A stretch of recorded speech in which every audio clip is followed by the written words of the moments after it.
ಸರ್ಕಾರ ಅಧಿಕಾರಕ್ಕೆ ಬಂದ 10 ತಿಂಗಳಲ್ಲಿ ಎಲ್ಲ ರಂಗಗಳಲ್ಲಿ ವೈಫಲ್ಯಗಳದ್ದೇ ದೊಡ್ಡ ಸರಮಾಲೆ. ಇಡೀ ಕರ್ನಾಟಕದಲ್ಲಿ ಬರಗಾಲ ಆವರಿಸಿದ್ದರೂ ರಾಜ್ಯ ಕಾಂಗ್ರೆಸ್ ಸರ್ಕಾರ ಬರ ಪರಿಹಾರ ಕಾರ್ಯದಲ್ಲಿ ಸಂಪೂರ್ಣ ವಿಫಲವಾಗಿದೆ ಎಂದು ಬಿಜೆಪಿ ಜಿಲ್ಲಾಧ್ಯಕ್ಷರಾದ ದೇವರಾಜ್ ಶೆಟ್ಟಿ ಅವರು ತಿಳಿಸಿದರು.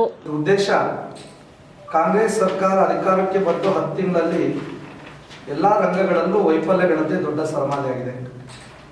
ಇಡೀ ಕರ್ನಾಟಕದಲ್ಲಿ ಬರಗಾಲ ಆವರಿಸಿದ್ದರೂ ರಾಜ್ಯ ಕಾಂಗ್ರೆಸ್ ಸರ್ಕಾರ ಬರ ಪರಿಹಾರ ಕಾರ್ಯದಲ್ಲಿ ಸಂಪೂರ್ಣ ವಿಫಲವಾಗಿದೆ.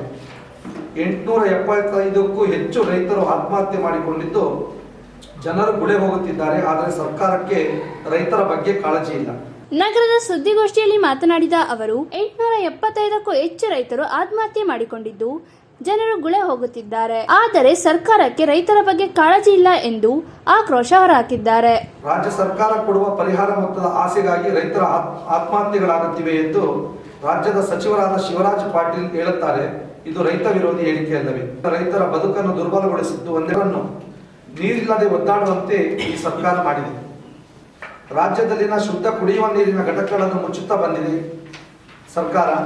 ಟ್ಯಾಂಕರ್ ನೀರಿನ ಮಾಫಿಯಾಗಳ ಜೊತೆಯಾಗಿ ನೀರಿನ ದರವು ದುಪ್ಪಟ್ಟು ಮಾಡಿದೆ. ಕೈಗಾರಿಕಾ ಪ್ರದೇಶಗಳಿಗೆ ನೀರನ್ನು ಸರಬರಾಜು ಮಾಡದೆ ಉದ್ಯಮಗಳು ಬಾಗಿಲು ಮುಚ್ಚಿ ಕಾರ್ಮಿಕರು ಕೆಲಸ ಕಳೆದುಕೊಳ್ಳುವ ಭೀತಿಯಲ್ಲಿದ್ದಾರೆ. ಒಟ್ಟಾರೆಯಾಗಿ ಕಾಂಗ್ರೆಸ್ ಜನರ ಬದುಕನ್ನು ನರಕ ಮಾಡುತ್ತಿದೆ. ಪರಿಶಿಷ್ಟ ಜಾತಿ ಮತ್ತು ಪರಿಶಿಷ್ಟ ಪಂಗಡದವರ ಅಭಿವೃದ್ಧಿಗೆ ಸಂಬಂಧಿಸಿದೆ SC SPT 11,000 ಕೋಟಿಗೂ ಹೆಚ್ಚು ಮೊತ್ತದ ಹಣವನ್ನು ಬೇರೆ ಉದ್ದೇಶಕ್ಕೆ ಅಂದರೆ ಕಾಂಗ್ರೆಸ್ನ ಗ್ಯಾರಂಟಿಗಳಿಗೆ ಬಳಸಿಕೊಂಡಿದೆ. ದಲಿತರು, ಶೋಷಿತ ವರ್ಗದವರ ಕುರಿತು ಸಿದ್ದರಾಮಯ್ಯನವರ ಮೊಸಳೆ ಕಣ್ಣೀರಿಗೆ ಇದು ಸಾಕ್ಷಿಯಾಗಿದೆ. ಶೋಷಿತ, ಪೀಡಿತ, ವಂಚಿತ ತಳ ಸಮುದಾಯಗಳ ಮೇಲಿನ ನಿರಂತರ ಅನ್ಯಾಯ ಈ ಸರ್ಕಾರದಲ್ಲಿ ಮುಂದುವರೆದಿದೆ. ಇದು ದಲಿತ ವಿರೋಧಿ ಸರ್ಕಾರ. ಸಂವಿಧಾನ ಕರ್ತೃ ಡಾಕ್ಟರ್ ಬಾಬಾ ಸಾಹೇಬ್ ಅಂಬೇಡ್ಕರ್ ಅವರ ಬದುಕಿದ್ದಾಗ ಮಾತ್ರವಲ್ಲದೆ ಮೃತರಾದ ಬಳಿಕವೂ ಅವರಿಗೆ ನಿರಂತರ ಅನ್ಯಾಯ ಮಾಡಿದ್ದು ಕಾಂಗ್ರೆಸ್ ಪಕ್ಷ. ಅವರು ಚುನಾವಣೆಗೆ ನಿಂತಾಗ ಸೋಲಿಸಿದ್ದು ಸಹ ಇದೇ ಕಾಂಗ್ರೆಸ್ ಪಕ್ಷ. ಬಿಜೆಪಿ ನೇತೃತ್ವದ ಕಾಂಗ್ರೆಸ್ ಸರ್ಕಾರವು ಡಾಕ್ಟರ್ ಅಂಬೇಡ್ಕರ್ ಅವರ ಜೀವನದ ಪ್ರಮುಖ 5 ಸ್ಥಳಗಳನ್ನು ಗುರುತಿಸಿ ಪಂಚಕ್ಷೇತ್ರಗಳ ಅಭಿವೃದ್ಧಿ ಮಾಡಿದೆ. ಇದು ಭಾರತೀಯ ಜನತಾ ಪಾರ್ಟಿ ಡಾಕ್ಟರ್ ಬಾಬಾರಿಗೆ ಇಂತಿಷ್ಟು ಎಂದು ಕಲೆಕ್ಷನ್ ಟಾಸ್ಕ್ ನೀಡಲಾಗಿದೆ. ಕಾಂಗ್ರೆಸ್ಸಿಗರ ದೆಹಲಿ ತಿಜೋರಿ ತುಂಬಿಸಲು ಕರ್ನಾಟಕವನ್ನು ಒಂದು ATM ಮಾಡಿಕೊಂಡಿದ್ದಾರೆ. ಸರ್ಕಾರದ ಸಚಿವರು, ಶಾಸಕರುಗಳು ರಾಜ್ಯದ ಪ್ರವಾಸ ಮಾಡುತ್ತಿಲ್ಲ. ಗ್ಯಾರಂಟಿಗಳನ್ನು ಸರಿಯಾಗಿ ಅನುಷ್ಠಾನ ಮಾಡುತ್ತಿಲ್ಲ. ಕರ್ನಾಟಕ ರಾಜ್ಯದಲ್ಲಿ ಒಂದೇ ಒಂದು ಕಡೆ ಚರಂಡಿ, ರಸ್ತೆ, ಯಾವುದೇ ಅಭಿವೃದ್ಧಿ ಕೆಲಸಗಳು ಆಗಿಲ್ಲ. ಇದು ಶೂನ್ಯ ಅಭಿವೃದ್ಧಿ ಸರ್ಕಾರ. ರಾಜ್ಯದ ಖಜಾನೆ ಖಾಲಿಯಾಗಿದೆ. ರಾಜ್ಯದಲ್ಲಿ ಕಾನೂನು ಸುವ್ಯವಸ್ಥೆ ಸಂಪೂರ್ಣ ಕುಸಿದಿದೆ. ಇದಕ್ಕೆ ಸಾಕ್ಷಿ ನಿನ್ನೆ ವಿಧಾನಸೌಧದ ಆವರಣದಲ್ಲಿ ಶತ್ರು ಪಾಕಿಸ್ತಾನದ ಪರ ಘೋಷಣೆ ಕೂಗಿದ್ದು.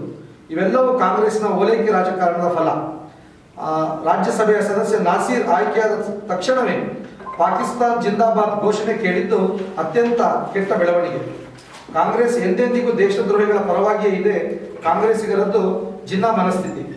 ಕೇಂದ್ರ ಸರ್ಕಾರವು ಹಿಂದಿನ UPA ಸರ್ಕಾರಕ್ಕೆ ಹೋಲಿಸಿದರೆ 200ಕ್ಕೂ ಹೆಚ್ಚು ಮೊತ್ತವನ್ನು ರಾಜ್ಯಕ್ಕೆ ಕೊಟ್ಟಿದ್ದರೂ ಕೇಂದ್ರದತ್ತ ಬೊಟ್ಟು ಮಾಡುವುದು, ಕೇಂದ್ರದ ವಿರುದ್ಧ ಮಾತನಾಡುವುದನ್ನು ಮಾನ್ಯ ಸಿದ್ದರಾಮಯ್ಯನವರು ಮುಂದುವರಿಸಿದ್ದಾರೆ.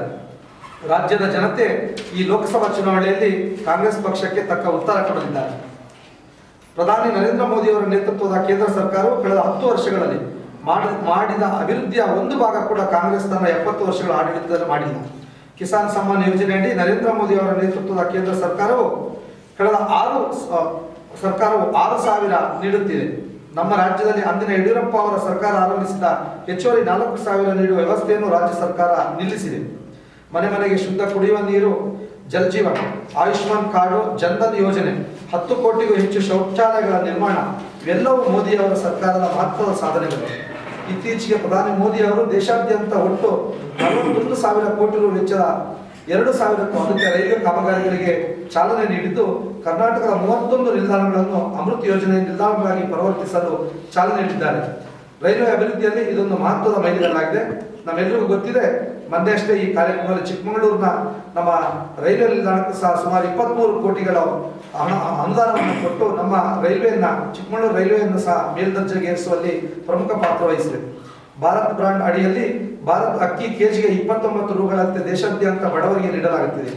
ಗರೀಬ್ ಕಲ್ಯಾಣ ಅನ್ನ ಯೋಜನೆಯ ಮೂಲಕ ದೇಶದ 80 ಕೋಟಿ ಜನರಿಗೆ ಉಚಿತ ಆಹಾರ ಧಾನ್ಯ ವಿತರಿಸಲಾಗುತ್ತಿದೆ. ಅಯೋಧ್ಯೆ ಶ್ರೀರಾಮ ಮಂದಿರದ ಉದ್ಘಾಟನೆಗೆ ಗೈರು ಹಾಜರಿ ಹುಬ್ಬಳ್ಳಿಯಲ್ಲಿ ಕರಸೇವಕರ ಮೇಲೆ ಸುಳ್ಳು ಕೇಸು ಹಾಕಿ ಜೈಲಿಗೆ ಕಳಿಸಿದ್ದು, ಮಂಡ್ಯದ ಕೆರೆಗೋಡಿನಲ್ಲಿ ಹನುಮಧ್ವಜ ಹಾರಿಸಿದ್ದಕ್ಕೆ ಅವರ ಮೇಲೆ ಕ್ರಮ, ಇವೆಲ್ಲವೂ ಕಾಂಗ್ರೆಸ್ಸಿನ ಹಿಂದೂ ವಿರೋಧಿ ಮನಸ್ಸಿಗೆ ಒಂದೆರಡು ಉದಾಹರಣೆಗಳಷ್ಟೇ. ಸುದ್ದಿಗೋಷ್ಠಿಯಲ್ಲಿ ಬಿಜೆಪಿ ಜಿಲ್ಲಾ ವಕ್ತಾರರಾದ ಲೋಕೇಶ್, ನಗರ ಮಂಡಲ ಅಧ್ಯಕ್ಷರಾದ ಪುಷ್ಪರಾಜ್, ಮುಖಂಡರಾದ ಪುಟ್ಟಸ್ವಾಮಿ, ವೆಂಕಟೇಶ್ ಉಪಸ್ಥಿತರಿದ್ದರು.